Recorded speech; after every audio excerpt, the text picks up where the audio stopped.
So as of right now, my girlfriend is on a flight back to our hometown.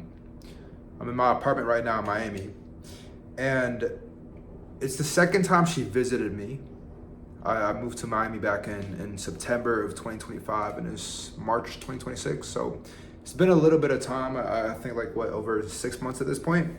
That I've lived in Miami, Florida, and me and my girl, we got together in Richmond, Virginia. We got together in high school. I asked her out senior year of high school. Honestly, she was like a girl that I didn't like. It felt like she was out of my league. I felt like it was a stretch getting with her. Like I felt like I didn't have any chances when we talk about it now, but she was the one pursuing me, which is kind of weird to think about. But yeah, I mean, it was the first time that I flew her out to Miami, which is pretty cool. And the reason why I want to make this video, like, it was just top of mind for me right now because she's on the flight back home. I mean, last time that because she came before in January and she bought her own ticket. I was not doing as well as I wanted to financially. I'm not balling out now. Like, I'm not spending racks on her. I'm not spending, we're not going to, there's a place called the Art District in Miami where it has all the fucking like top end stores, Louis Vuitton, Christian Dior. I don't really care. I don't really know about the brands. It's like a $40 Zara shirt. Zara's like I'd say it's like a pretty good brand, honestly. And I don't care what I wear. I really don't. And the good thing is that she doesn't either. It's cool. Again, it wasn't like I'm balling out on her, but I can say, and the reason why I want to make this video is because during the time she was here, there was something that in my head that just broke. And I've been waiting for this to break for the longest time. But it's the thought that money is not a limitator anymore. I mean, obviously, like I am not at the level I want to be at, but I don't know. I just had a thought. I'm like, damn, I'm never going to be broke again. I'm never going to have to, settle for less again. Because I want to go into my backstory a little bit, and if you know me on my channel, you're gonna like, these are things that I've logged out in real time, like me moving down to Miami, Florida, me coming to the first time, coming here for the first time.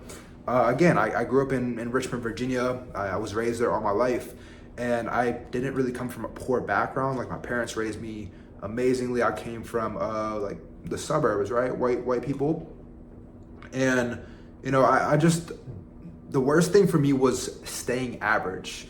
Because by all means, I was in college, I was pursuing a business finance degree, and if I stuck with it, I don't think I'd have a shit job. Like, I know I'd be making some money, but I wasn't willing to settle for that life.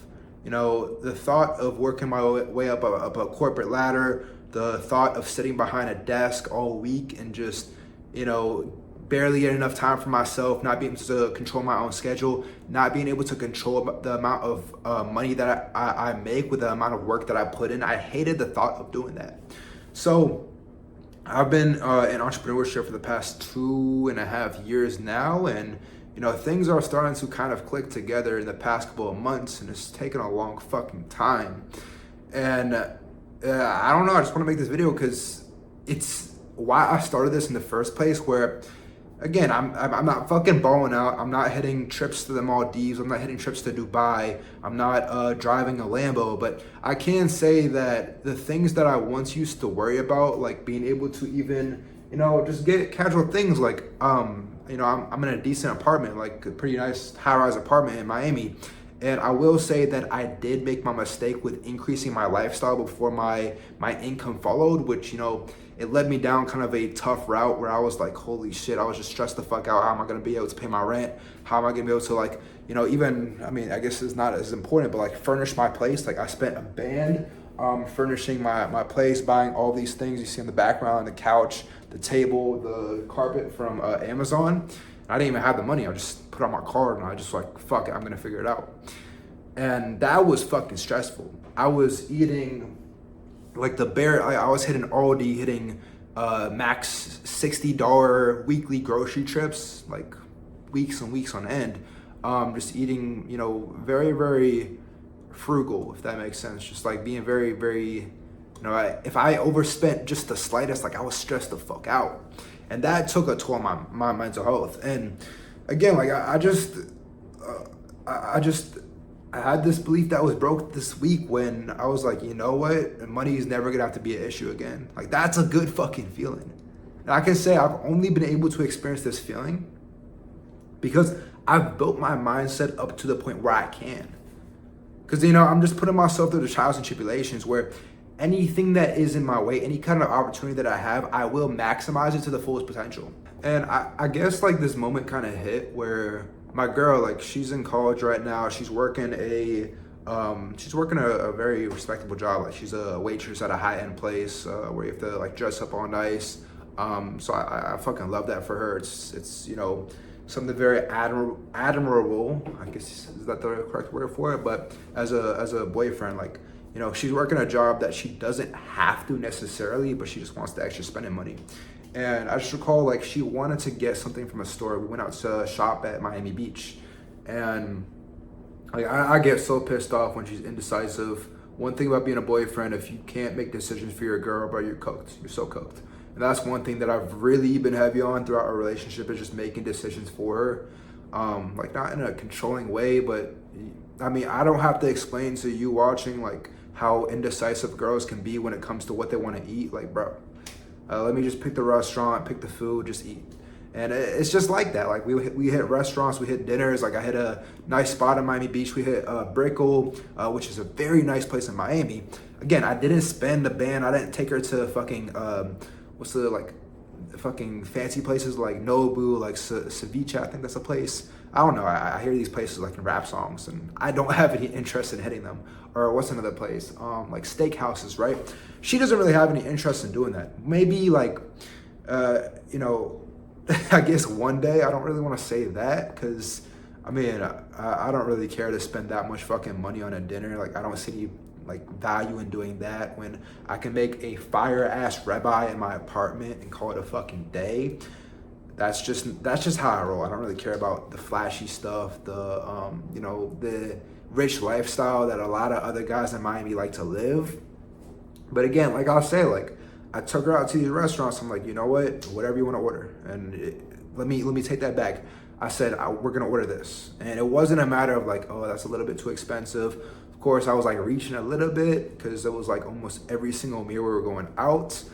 But it was fun. It definitely was fun. And I guess the main point is that belief in my head. I was like, damn, money's infinite. I'm like, I'm spending this money coming out of my account right now. I'm not making, while she was here, I made like, it was cool. That's cool, bro. It's really cool. Make money while my girlfriend is visiting. I am able to take client calls, sales calls in the middle of her just being here. And like, it's just intertwined into our life. And it just, it felt good. It was like a good balance. Like, that was what I was fucking chasing, is being able to, do my own thing, have my own business, take my own calls, client calls, help out the guys, turn my guys who I'm working one-on-one with into fucking warriors, help them out with their specific goals, help them make more money, more gains, strengthen their foundation.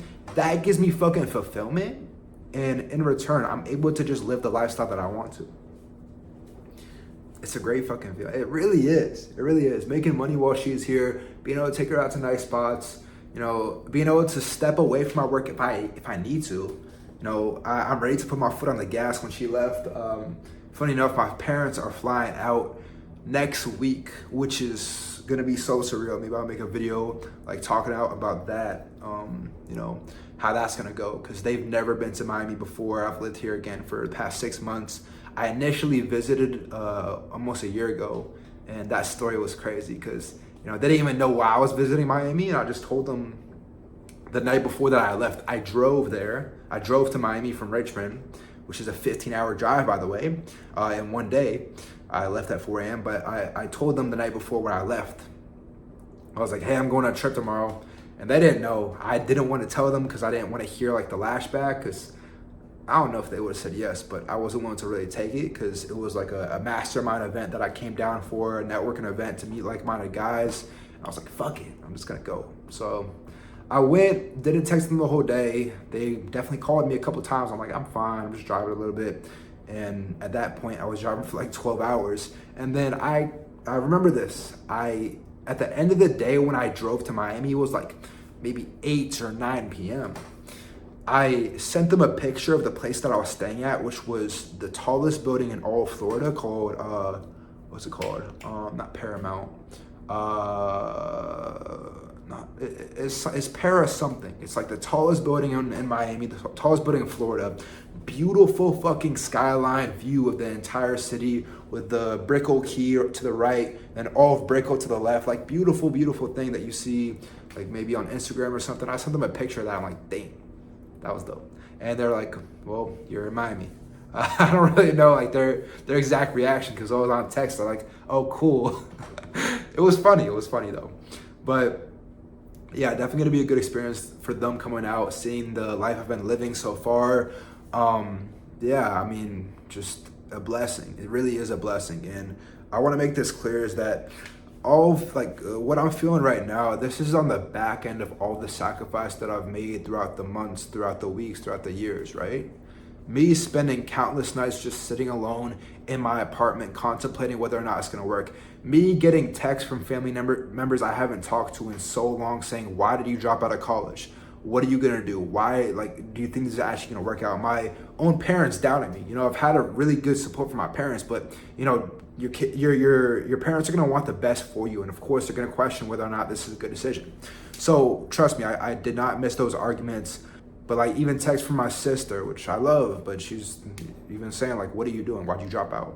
And, you know, questioning over and over again, like, are these the right decisions? Am I actually moving towards, you know, a reality I can like? And I question myself a lot, but I just stuck with it. I stuck fucking with it. One thing is just be consistent and committed long enough, and I promise the results will follow. The results have no choice but to show up in your life if you put in the inputs that are required. You know, I always think if I can just put in enough effort to make failure impossible, I will fucking win. It's just a matter of when. It's not a matter of if. That's just the game that I play. That's what I'm living out right now. And I don't, you know, there's levels to this. I'm happy with where I'm at right now. I'm satisfied. I guess not really satisfied because I have so many more levels I want to hit. But I'm definitely proud of the work I've done so far. Definitely happy for the feeling that I'm feeling right now because I know it's been a long fucking time. A lot of fucking, man, not even half the struggle that I'm kind of mentioning on this video. I was literally living in the hood of Miami, Little Haiti, for 2 months. It's not crazy. 2 months is not crazy, but I mean, the week after I left, I got a news report on my Amazon Alexa. Probably gonna go off. Yeah, it went off. But I got a news report saying that someone on the street that I lived on got shot and killed. Like it was the ghetto, bro. Like you search up most dangerous places in Miami, Little Haiti is one of them. And I lived there for 2 months, and it was tough. It was really tough. I was definitely tested how bad I wanted to, you know, have my own lifestyle. Tested how much I really wanted to stay in Miami, because Miami was just like, the way I saw it is like Miami has its own like special, it's symbolic in my own heart. Like anytime I see the skyline, I still get goosebumps, to be honest. Like driving back from Fort Lauderdale when I dropped off my girl at the airport, I get goosebumps of the fucking skyline. Just because it means so much to me, it's so symbolic, because I see it as discomfort, I see it as growth, I see it as opportunity, I see it as the place that I can use to fulfill my greatest potential. That's what I see it as. I see it as a stepping stone. I don't want to retire here. I don't want to stay here all my fucking life. Early 20s for sure. I'm 21 right now. But yeah, this is all on the back end of sacrifice. None of this would be possible if I wasn't willing to do what is required. I wasn't willing to do the busy work. I wasn't willing to, you know, see myself fail over and over and over again. Cause I promise, I've put in so many fucking hours that I look back and like, bro, why did I do that? Like seeing how I do things now, like, why did I do that work? But I'm gonna tell you this right now, it wasn't about the work that I was putting in there that led to where I'm at now, but it's more about, you know, my commitment, my work ethic, my mental solitude to be able to handle the things even when I didn't see any result at all. That was what was most important at the time, was doing those little things. I mean, even when I was building myself up through self-improvement, right? When I was waking up at 4:15 a.m. every single day. I mean, waking up, I didn't have any motivation at all. I didn't have any reason to wake up, but it was just something for me to do that was so uncomfortable that allowed me to say that anything else, like when I was doing my first business and making cold calls to businesses that, man, I was so fucking nervous at the time. I was shaking. My tonality was just like fucking shaking when I was making those cold calls. The entire day when I would wake up, I'd think about I just get constant anxiety of like making these calls. Even if I had an appointment booked, bro. If I had a sales call booked for that day, best believe I was fucking overthinking about it. I was stressing about it. I was having anxiety about it 2 or 3 days prior. Like, that's how bad it was, bro. Like, I didn't want to have the shit I wanted to do. But I said, if I can commit myself to doing something as uncomfortable as waking up at an early time every single day, everything else that I'll have to do is fucking seamless, bro. It's so easy. It's so fucking easy. Because if I can master my own thoughts, if I can have self-control, have discipline, then what the fuck is anything else? It's so fucking easy. That's how I think about it, bro. Of course I push myself. Of course I set the standard higher and higher and higher. But I mean, if you can't master your own self, because you're like, understand that your physique is a physical representation of your delayed gratification. So if you cannot delay your own gratification within your own self, then how do you think you're going to treat anything else that you actually care about? Ask yourself that question. Honestly, it's 10:30 p.m. right now. I said I'd get to sleep by 10, but why not spit some sauce on this real quick? Yeah, I'm ending off this video here. Hope you found some value in it. Just want to share my little thought process. But yeah, I'll see you on the next one. Peace.